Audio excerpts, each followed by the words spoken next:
red. We had a phone call from Robert Hart last week, and he told us that you had called him. So you would know by now that we've lost the kite shop. That was beyond our control. Just pure economics. We just couldn't hang on any longer.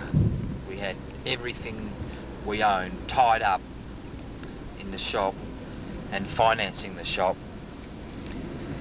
So when the interest rates went up to 22%, we just couldn't afford to keep it going any longer.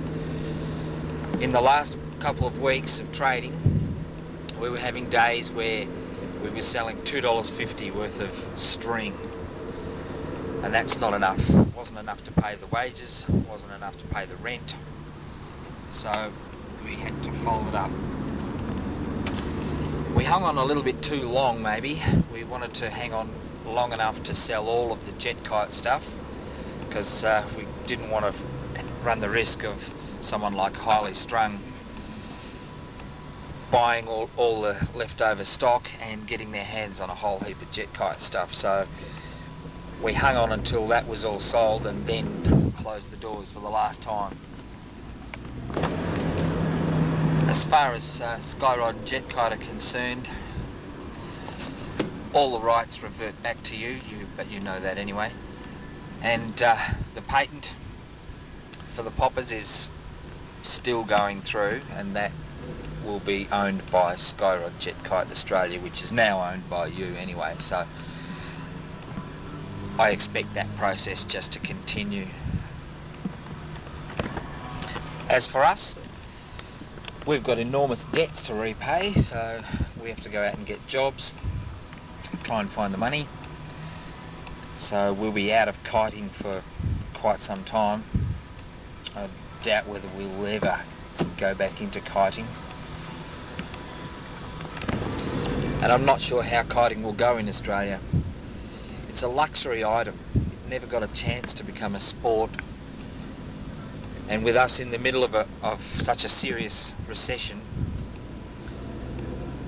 I don't think it'll pick up speed. I don't think it'll get off the ground for 3 or 4 years. I can see the recession lasting for another 3 or 4 years by itself. People just aren't buying anything. They're not buying lounge suites. They're not buying new cars. They're just not spending money. They announced the figures for the cost of living and the inflation rate for the last quarter.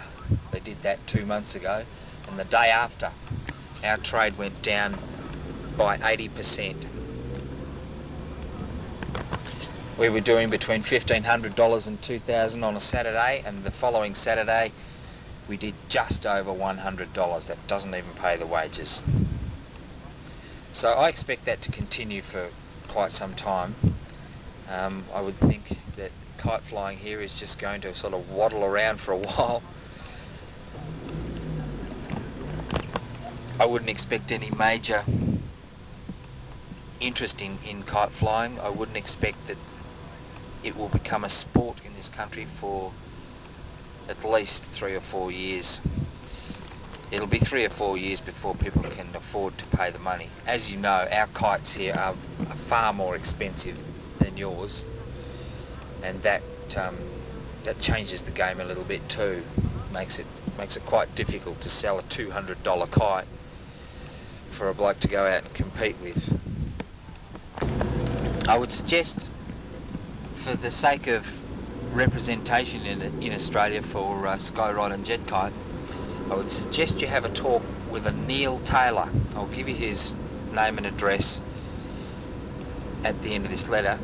He's a friend of ours who's moved to Perth to open up a kite shop. He's an excellent kite maker himself, and he has his little shop that he's set up. He's set it up about 12 months ago, and he's doing okay, slowly, and he would be the only person I would recommend you deal with in Australia. The rest of them, as you know, have at one time or other tried to shaft us, and I wouldn't trust any of them. But Neil's a good bloke. Neil's a mate of ours, and he won't do the wrong thing. He's a good guy. He also has the respect of everybody in the industry. Anyway, we just wanted to bring you up to date. I would have done it earlier, but these past month and a half for us has been quite a trying time, trying to save our skins, and we haven't succeeded. It's been backwards and forwards to the accountant and to the receiver, and answering the phone and shifting all the stock and packing the kite shop up, and a fair amount of tears. But we're out the other side of that now.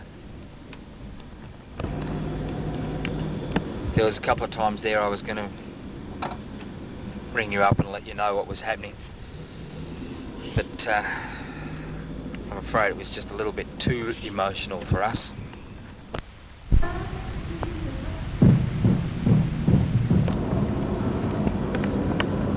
I've got some photographs and still got the videotape to send back to you. I will send those to you, and some stamps and things that we've got that I think you might like.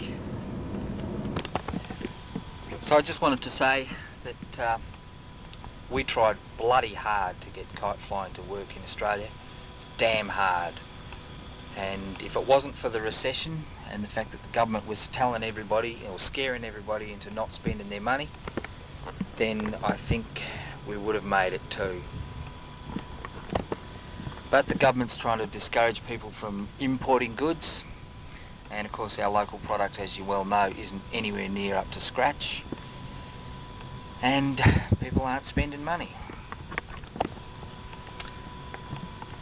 But we enjoyed it. We had a good time.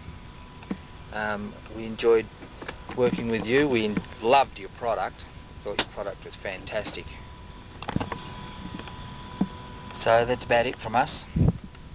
I'll give you our new address and phone number at the end of this letter, so you can ring us or write to us or whatever if you like. Our fax and all those things have all had to go back to the leasing companies, so I'll fax this tomorrow at the post office. Unfortunately you won't be able to fax back to us because we don't have a fax anymore, but we'll be on the phone, or you can write if you like. And I guess the only thing to say now is thank you. Thanks for your help, and it was good doing business with you. Say hello to Dolly for us. Bye.